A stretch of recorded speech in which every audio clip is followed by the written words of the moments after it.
नमस्कार, कैसे हैं? नमस्कार, मैं हूं राकेश, आप लोगों के सामने और स्वागत है। एक क्वेश्चन इस वीडियो से पक्का है, हार्डली 2 से 3 मिनट, लेकिन एक क्वेश्चन ये हमेशा हर साल पेपर में पूछा जाता है, इस बार भी पेपर में आएगा, खासतौर से उत्तर प्रदेश आयोग के लिए बहुत ही इंपॉर्टेंट है। अभी इसके अलावा जो 7-8 महीनों में जो भी परीक्षाएँ होंगी, तो विश्व प्रसन्नता वर्ल्ड हैप्पीनेस इंडेक्स से क्वेश्चन आने जा रहा है। छोटा सा वीडियो है ये, इसको हम लोग करंट अफेयर्स इन 2 मिनट्स के लिए बोलते हैं, जिसमें कि इंपॉर्टेंट करंट होता है, इतना इंपॉर्टेंट कि जो बड़ा करंट होता है ना, उसको आप नकार नहीं सकते हो, बहुत इंपॉर्टेंट है। और इसके सारे एस्पेक्ट्स लेके हम चलते हैं। वर्ल्ड हैप्पीनेस रिपोर्ट जारी कर दी गई है 2022 के लिए। विश्व के 146 देशों की रैंकिंग जारी की गई है कि वह कौन सा देश कितना खुश है ना, 3 अलग अलग पैमानों पे, जिसमें कि सामाजिक डेटा, इकोनॉमिक डेटा और सेल्फ हैप्पीनेस का जो डेटा है उसके आधार पे ये रैंकिंग तय की गई है, जिसमें कि भारत के लिए जो फिर से बहुत अच्छी खबर नहीं है। हम इस साल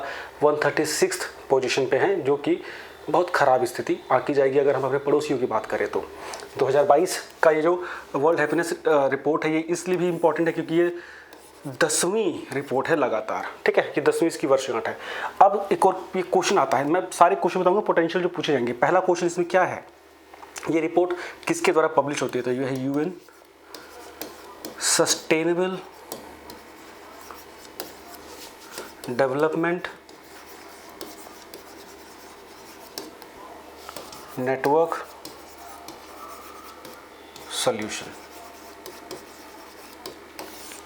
या ये कहते हैं UN sustainable development network solution के द्वारा ये जारी की जाती है हर वर्ष रैंकिंग। ये 10वीं बार है जो कि रैंकिंग जारी की गई है, जिसमें भारत है 136वें नंबर पे। इससे ज़्यादा इंपॉर्टेंट ये होता है कि भारत पहले कितने नंबर पे था, 139, ये भी पूछते हैं ये लोग। तो 22 में हम लोग थे, एक हैं 136 पे, पिछले साल हम लोग थे 139, 3 पोजीशन का इम्प्रूवमेंट हुआ है, लेकिन ऐसा इम्प्रूवमेंट नहीं कि वो उसके लिए खुश हुआ जाए। कुल देश हैं 146, और साउथ एशिया में माने अगर तो अफगानिस्तान, तालिबान जो है बस वही हमसे दुखी है, बाकी सब लोग हमसे खुश ही माने जा रहे हैं। इन आंकड़ों की सत्यता पे भी सवाल उठाए जा सकते हैं, बिकॉज जिस तरह से भारत की इमेज पोर्ट्रे की जा रही है अंतर्राष्ट्रीय स्तर पे, मतलब थोड़ा सा जस्टिफिकेबल नहीं लगता है। कुछ ऐसे देशों को भी भारत से बहुत ज़्यादा खुश दिखाया गया है जो कि बहुत सी चीज़ों में समस्याग्रस्त हैं, या जहाँ पर बहुत सारे आंतरिक समस्याएँ हैं, ठीक है, इसको नकारा नहीं जा सकता है। खैर, हमें क्वेश्चन करने हैं।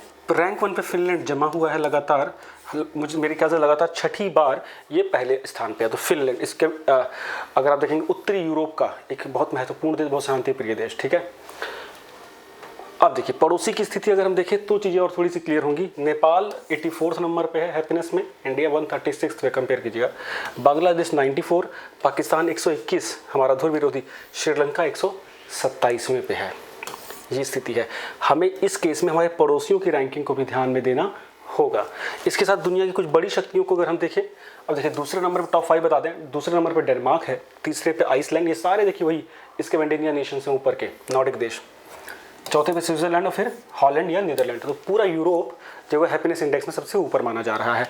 इसमें अमेरिका को अगर हम देखें, यूएसए को तो 16वें नंबर पे है, ब्रिटेन 17वें नंबर पे, और फ्रांस जो है वो 20वें नंबर पे है।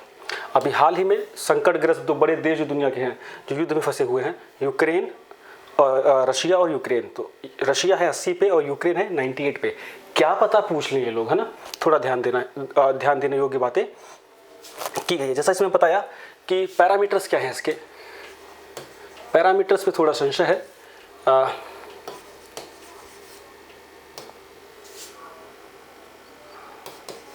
स्वयं की जो हैप्पीनेस है वो डेटा के द्वारा, plus social data, social happiness, और तीसरा इकोनॉमिक हैप्पीनेस। इसके आधार पे ये रैंकिंग तैयार की गई है। इतना ही करंट है। इससे जितने क्वेश्चन आने लायक होंगे वो परीक्षा में आ जाएंगे। इसके अलावा इसको आप यूज़ कर सकते हैं एसए में या अन्य किसी अपने जीएस के आंसर में, ताकि इसको कुछ आंसर को इम्प्रूव करने के लिए। उम्मीद करता हूँ लेक्चर अच्छा लगा होगा। चैनल में पहली बार है तो पीसीएस के लिए जरूर सब्सक्राइब करिएगा। Thank you so much, bye bye.